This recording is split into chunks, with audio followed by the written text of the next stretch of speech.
Hey, everybody. Welcome to this episode of the Higher Ed Geek podcast. This is episode number 16 with Junior Peña. Really cool, fun conversation just with another fellow awesome higher ed geek. So I really appreciated his time and all that he shared about his journey and what he's into lately. So plug in for another awesome episode with a great professional and make sure to connect with him on Twitter because we share some really awesome stuff over there. So after this quick message, this is episode number 16 with Junior Peña. It's an honor to have our good friends at SwiftKick be a sponsor of the podcast because I've seen their work firsthand and it's truly unlike any student leadership training I've experienced. They've been voted Best Student Leadership Program unprecedented 5 times, so you know they must be doing something right. As a bonus for our listeners, SwiftKick is giving a $500 discount off their normal speaking fee if you mention Higher Ed Geek when you contact them. I highly recommend their trainings for your campus as your students will be talking about it for months afterwards. It's really great stuff. Check them out, swiftkickhq.com to learn more and let them know I sent you. Now, back to the show. Get up to anything interesting over winter break? Not really. I mean, I went actually back home to Massachusetts and it was really, really cold. And so, there wasn't like a whole lot. I mean, I had a blast. I had a lot of fun hanging out with my family, some of my friends from undergrad and some of those things. But, yeah, not a whole lot, other than that, because it was pretty cold. So everything that I wanted to do, was not ideal. Yeah, because I lived in Maine for 2 years before I moved down here, like right outside of DC, and that was like winter would be like, just be like, oh, we could do that. Oh, no, it's too cold. I don't feel like, like it always just would be like the buzzkill for things. Yeah.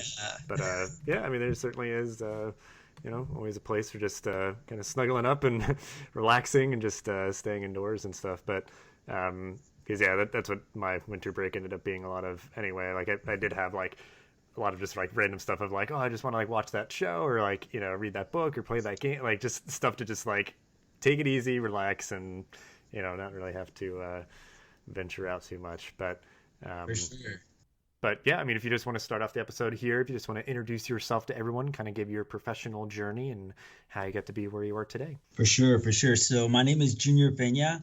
And I'm the assistant director currently at the University of Miami in our Office of Multicultural Student Affairs. And so I like to think that my professional trajectory and kind of journey is really oddly kind of linear in many ways.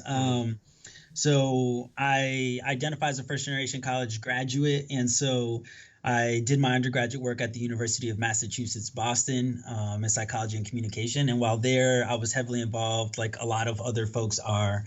And so I was an orientation leader. I did a lot of work around social entrepreneurship and nonprofit/service work, which is actually where I really got, connected to the institution, really found a lot of love and passion through helping out with days of service, running alternative break trips, and really getting connected to the community in the greater Boston area. And I absolutely loved it, had a lot of fun. Never once thought about this as a career or potentially as something that I would see myself doing. But like many other folks, I had a mentor, Sherrod Williams, who was at the time the director of our Office of Student Leadership and Community Engagement. And he just basically said, like, I don't actually want you to consider this as a profession, but I think you should at least give it a shot as far as like testing out whether it's your vibe and it's for you. And so that's where he actually recommended the NASP Undergraduate Fellows Program. And so I went through the process just because I wanted to see what it was all about. I wanted to learn more about the profession and really make a informed decision around whether it's something that I could see myself doing. And so was accepted and was a part of the NASP Undergraduate Fellows cohort from 2012 to 2014. And through the program, really took advantage of every possible opportunity ever. I hustled a lot to get those scholarships to go to the conference. And some of those other pieces. And so I went to the national conference both years. I did Dungey Leadership Institute in the summer of 2013, and also was able through the program to intern at the University of Vermont and Northwestern University. And so after all of those culminating experiences, it was just like very evident that I absolutely could do this as a profession. And I understood what it is that I really valued and wanted to do moving forward, and it was support students like myself. And so, as a result, pursued a master's degree at Florida State University and graduated in 2016, and have been here at the University of Miami since then. And absolutely loved my time at Florida State as well. I was the graduate assistant for our Center for Leadership and Social Change, and worked on a lot of different projects, learned a lot as far as like my professional philosophy and ways of viewing the world. And I carry a lot of those lessons till this day. And so I'm very grateful for that learning process as well. Yeah. Yeah. And yeah, it's like you said, sort of linear, you sort of, in a lot of ways, like a lot of people who find higher education, student affairs, and kind of whatever you want to kind of capture it as, like you sort of are scaffolded and built up to kind of find your place through other people and mentoring and just sort of kind of articulating a bit more of like a vision and kind of a mission and those sort of things. And I think something I've broadened, especially now working in a different capacity within higher ed, is that like it's certainly for me, it's like where I found myself and my style and my voice and all that. And I see myself staying within kind of the industry, for lack of a better term, at large. And there's so many different ways that you can support the higher education kind of realm. But what did your specific college experience give you, like personally and professionally? If it was like a particular mentor that's continued on, or maybe there was just one experience or thing that you did, or anything that you can think of that was really like an impactful thing for you as you are now beginning your career and everything. For sure. Yeah, so actually, I'll kind of try to do a little bit of both. I tend to digress in other ways and be tangential, but what I would say is the kind of biggest takeaway that I take from my undergraduate experience is not to take anything for granted. And really, what I mean by that is that there's just so many opportunities, so many experiences, and stories that you can take away from your time as an undergraduate student and as someone navigating college, because it's such a privilege. And I realized that as I navigated it. And so I think in particularly what made me kind of realize the amount of like privilege and just access to information that I was having was just seeing how much I had changed throughout each single year. And to be completely honest, and this is not even a lie to you. So I had mentioned initially that I was a first generation college student. And till this day, one of the stories that really connects with me and just tells me how much I've grown to where I'm at today is that the first class I ever took in college was Philosophy 101, right? Mm-hmm. So, and I'll never forget this because I walked up into this classroom, right? I had done my orientation. I was excited. I had also come from a background where college was totally not something I had ever even like remotely thought about doing, although I had really good grades. So it was just not something that ever came to mind. I went to a vocational high school and actually did auto body repair for a short period of time before pursuing college. And so that's ultimately what I thought I was going to be doing, right? And so now I'm here, I'm in Philosophy 101, and they're just doing roll call, right? Like it's the first day of classes. They're going through the syllabi. They're identifying what are going to be the goals and kind of learning outcomes of this class. And I'm conversing with some of the students, and I find out that not everyone in the classroom is a freshman, and I'm blown away. And I'm literally like, what? I'm in a classroom full of students from different credit and grades that they, identify with. How is this even possible? And it never even crossed my mind that would be a reality. And so now fast forward to where I'm at today, it's kind of wild to think about. But at that moment in time, I was just so oblivious to not only what kind of to expect within the context of college, but I think more importantly, just like how it all kind of worked. And I think that there's a huge assumption that we make about students that make it to that point just because they're capable and they're, informed and they're probably pretty intelligent, right? But at that point in time, I just didn't know any better. And so when I think about that development and I think about just how impactful a lot of student affairs professionals, looking at it in hindsight were in my development, I definitely think that one of the biggest things that I took away from my college experience was just don't take anything for granted. And as a result, I've been able to make, really, really meaningful relationships. I still have best friends that I talk to all the time from undergraduate. I go back and visit whenever I can and try to support the institution in any way that I can, just because I understood just how meaningful my time there was, and just how little I knew entering that particular sphere of my life. Yeah, I think, and that's like a big thing for me that I maybe don't always think about or thought about at the time, whatever, but I know for sure now is just like, yeah, like the experience that I had in undergrad and being able to go to grad school and just like where my life is now, and like, you know, being able to travel a fair bit, and certainly, you know, like there's a lot that I haven't done and I look forward to doing, and I feel, I guess, sort of empowered to do, you know, whatever it is I might want to do. But just that idea, yeah, of kind of being very aware of just like, yeah, like I should be grateful to be here. This is a great experience. Let me make as much, you know, the most of it that I can, and almost just don't take things for granted. So, because yeah, like I'm first gen as well, and just like you just kind of enter into that space, I think very unique, and there's certainly stuff I wish I knew back then, but yeah, it's just like an interesting perspective to go in, and then certainly, yeah, I think a lot of those folks now who were just very grateful for the privilege to be able to go and have an amazing experience at college are the people who are, you know, saying like, yeah, I'd like to work in higher ed, you know, like I said, even for the short term, and you build up a lot of good skills and experience, and you go on to maybe whatever else, but it's come on, it's like, yeah, I just want to pay it back for a little while, you know, like I just want to like sort of repay that debt that really, I guess, can never be paid back, but just sort of feel spiritually like, you know, I'd want to make sure there's some other folks that, you know, if I can play a hand in providing them the great experience that I had, you know, so yeah, it is, yeah, it's wild. Yeah, just sometimes those little things where it's just like you have these like revelations, and you're just like broadening your mind of just like, oh, I thought things were this way, and you know they are in fact a completely different way, and just allows you to be comfortable with kind of that ambiguity and stuff. Yeah. And I think also because like one of the points that you brought up, that it's like literally a revelation I was having like last week, and it's this concept around like the type of people that are around us, right? And they always say that, you know, the people that you have around you and the company you keep is a reflection of the type of person you are, right? But I think even deeper than that is this conversation piece around like when you enter higher ed, you're around so many educated people, right? And it's something that we completely take for granted.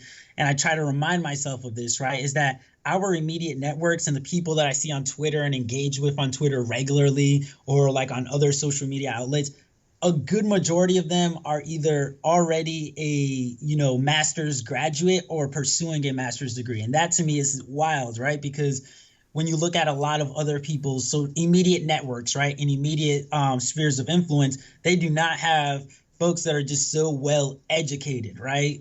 Formally educated anyways, right? And I think that it's something that we completely lose sight of. But if we remind ourselves of that, then we're more capable of like learning more about the people around us, right? Because there's so much experience in like storytelling and kind of learning that can happen when you're around people that have experienced so much within a short period of time, you know? Mm-hmm. Yeah. Well, yeah. So like all the experience you've had have led you to be where you are now, and, you know, your current work. So I guess, you know, certainly, you know, multicultural sort of in diversity work, I think it can be difficult, because I think at the very least it's great when universities, you know, supported enough to like create centers and create staffing and have full-time attention on kind of that sort of programming and support and everything. But it can be difficult at times. You know, you may be having uncomfortable conversations with students, or just always trying to kind of stake your claim and prove, you know, why you deserve to exist and stuff. But so what is it that you enjoy personally, you know, about your professional work? You know, like what keeps you inspired to keep out that work? And yeah, just kind of what's the stuff that you enjoy most about your current job? Yeah. And I really appreciate you kind of setting the tone in that, because I do think that there is like this kind of back and forth when you're in this realm of work around proving your value, and, you know, really getting into some type of work that might be a little bit easier to burn out at. And I will acknowledge, just for the sake of acknowledging, that at times it is more difficult than, you know, other times, and things of that nature. But what I would say that I enjoy the most about my work is actually being able to not only engage in those difficult conversations, but facilitate spaces where people can actually learn more about themselves. And so something that I always tell folks when it comes to diversity work and equity work in particular, I think that there's a lot of assumptions tied to it. I think a lot of people may not understand that it's for them, or may assume it's not for them, right? But it's for everyone, because when you facilitate a space that is intentional and focused on student learning and development around identity, then anyone can take away from that, because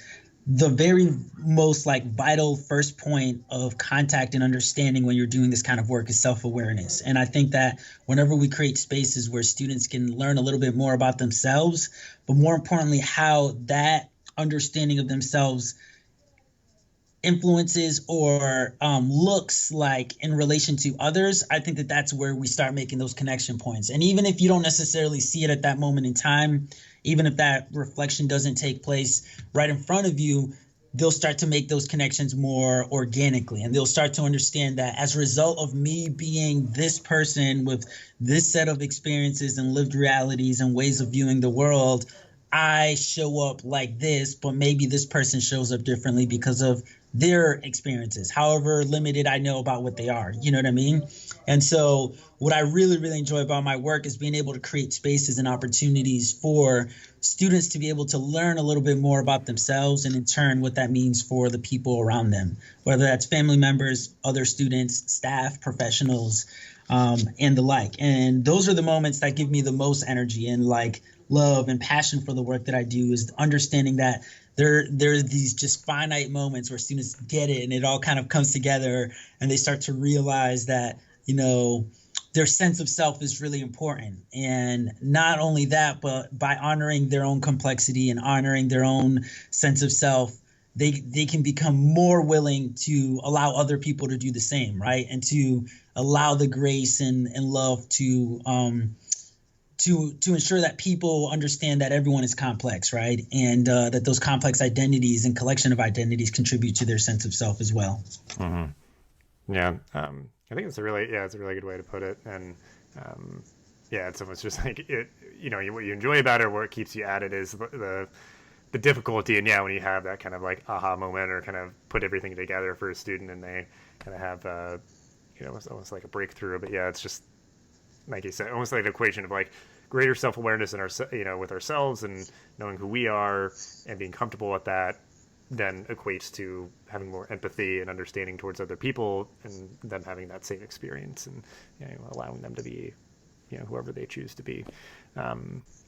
So yeah, it's shifting a little bit. So, you know, I remember just, thinking of guests for the podcast, I feel like you're somebody who kind of gets the higher ed geek thing. You're obviously very passionate about the work that you do, but I'm pretty sure there's some other stuff, you know, maybe just for fun that you geek out about. So, I guess what's stuff that's really grabbing your attention currently, and is it stuff that you're discovering, stuff that you've been into for a while?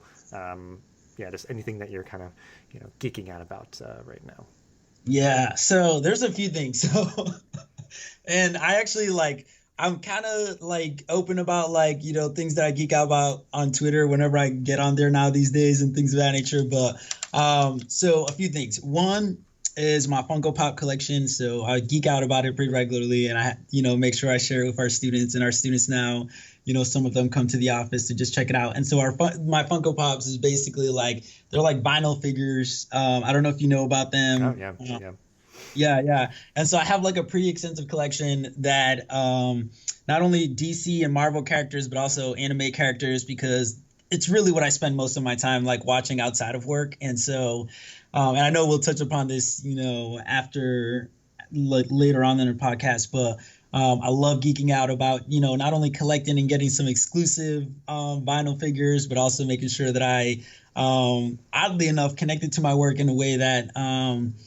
the way that it kind of came to be and started was that I wanted to get diverse representation of like superheroes and these, you know, really big movie and TV characters that students can really connect with and resonate with, but may not always see, you know, their representation. And so it really started as like I got Katana to really connect with like the Asian American population and really be able to represent that within the context of superheroes, because she's like one of the few heroes that they ever highlight in any kind of like show that can resonate with the population. I did the same thing with the John Stewart Green Lantern, and a multitude of other characters that I felt, you know, really represented the diverse perspective and outlook of our students. And so I started collecting them. Now it's become a whole thing.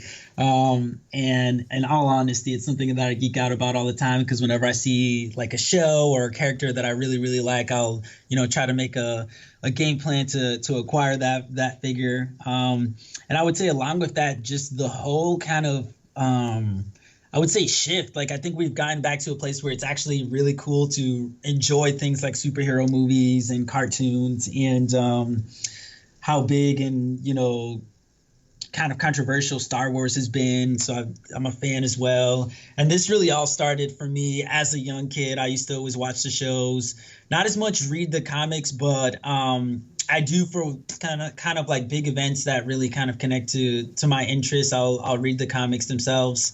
And yeah, so I've really been geeking out about that kind of stuff lately. And it allows me to really not think about work and all of the stressful kind of, politics that are happening within our current context.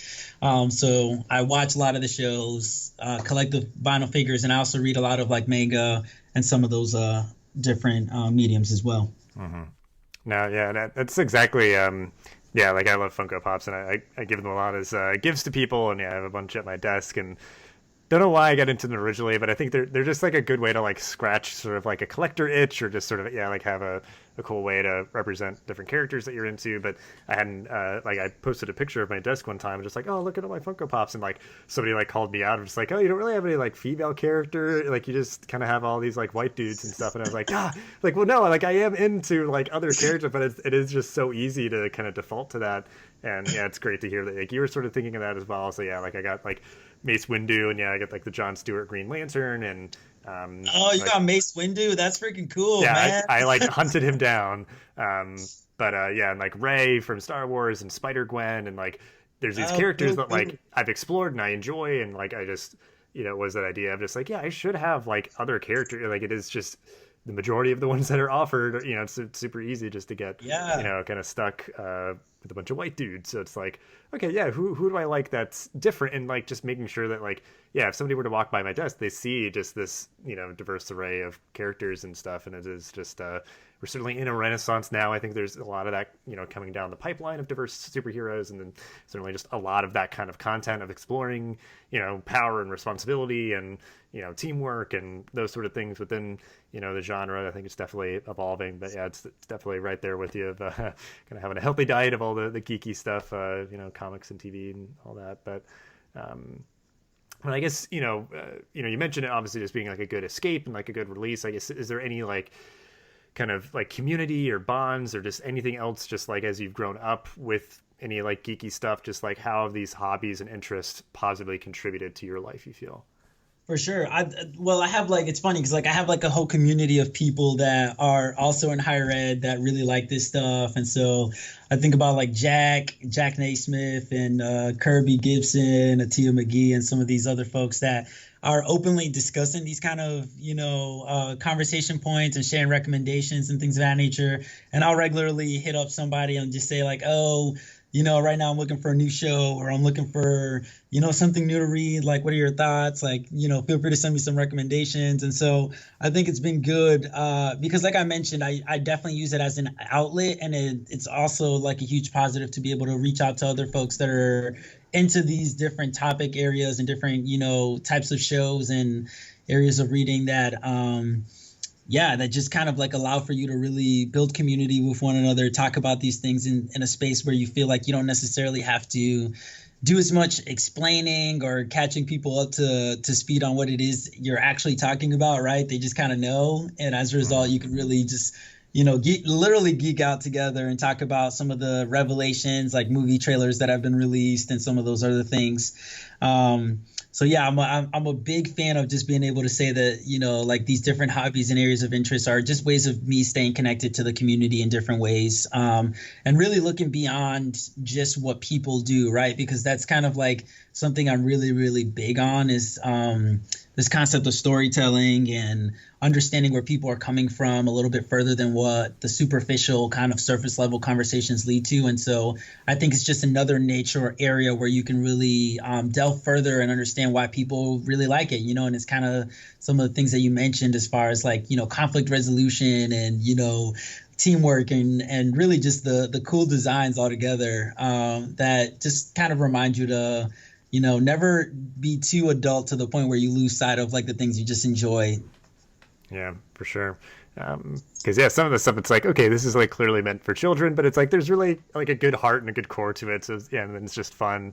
But then like I think the genre is just continuing to mature with the fans. Like I think a lot of the movies and television, sort of superhero properties and stuff, I think are definitely doing some interesting stuff. But yeah, I mean, it's definitely kind of fits in with like a good sort of I think like moral compass, or like I always joke just like that I take my entertainment very seriously, so like I wanted to have a little bit more substance and stuff. So I think thankfully we're getting a lot more of that substance with kind of the current superhero and comic book genre.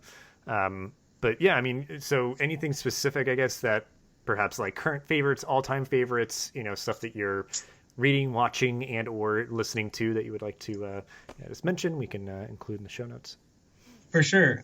So reading wise, I'm actually kind of so I actually read pretty often. And a lot of it tends to be kind of really diverse sets of reading. But right now I'm on a huge kind of Audre Lorde conversation piece, huge feminist writer, particularly talking about women of color experience and talking about just the power and kind of resolve needed to really come to terms with your feelings, your sense of self, and how that can really create like a huge shift for you as a person, how you see yourself and the people you keep around you.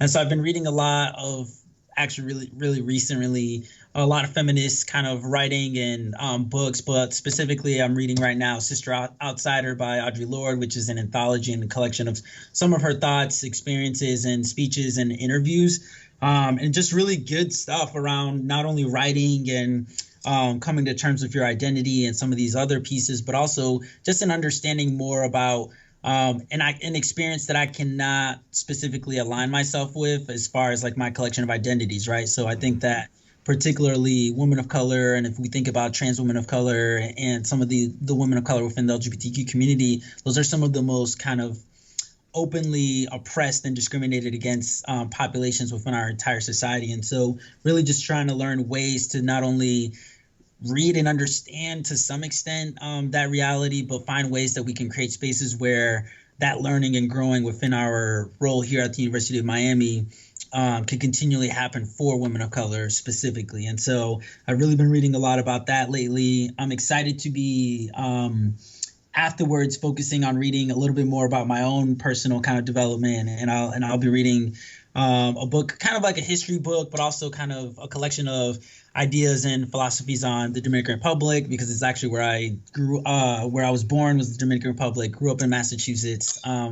And so learning more about the country's history, learning more about the racial undertones and dynamics that were created through colonialism and some of these other pieces. And so the reading has gotten progressively more heavy for me this year, but I really wanted to take my personal reading time to focus on identity-specific things that I could really learn not only about myself, but ways to create spaces for other people to thrive and learn together as well. Uh-huh.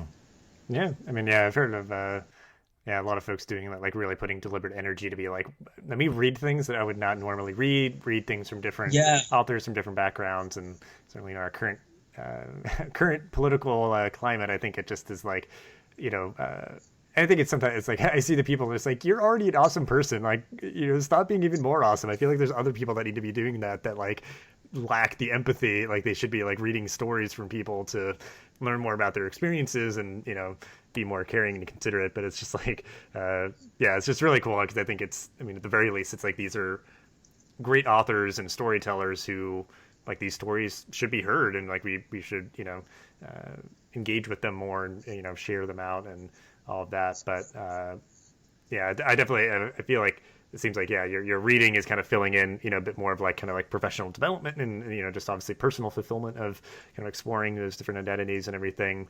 And then like, if other things, if it's like, oh, I watch a lot of stuff that's more just like fun. And if you're like Exactly. listening to podcasts or something, or just listening to music, whatever, like it kind of fits into different pegs versus just like, I mean, certainly people's like, entertainment, reading, watching, listening stuff could all just be like, I just need to unplug. I just need to not think about stuff. But, I think, yeah, like I listen to a lot of podcasts that are always just like thoughtful stuff of just like, oh, that's like an interesting thing. Never thought of that. And just like kind of helps me like generate ideas and stuff. But, I guess, yeah, is there anything else, like anything that you would want to like, specifically mention, anything reading, watching, listening to, I guess, because, yeah, I think certainly on the general point of like inspiration to like with all this stuff, like get out of your comfort zone a little bit, if there's anything here that you've not even heard of or thought of, go check it out. But yeah, anything else specific, I guess, that, in the different platforms that you are consuming? Yeah.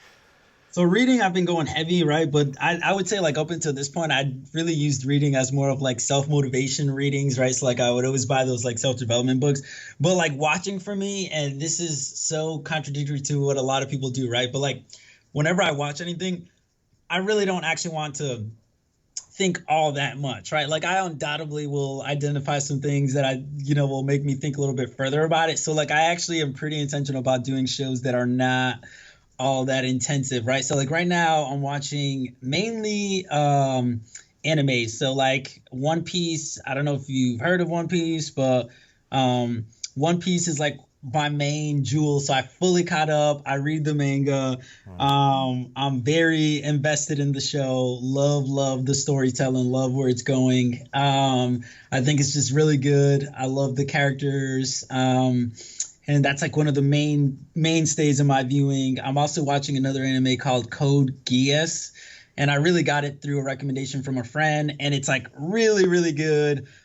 If you're into kind of like strategic kind of shows, it's huge. It's got a lot of action. The pacing is really fast, which I appreciate. And you really see like this huge development of characters in such a short period of time. So I've been a fan of that. I'm almost done with the first season.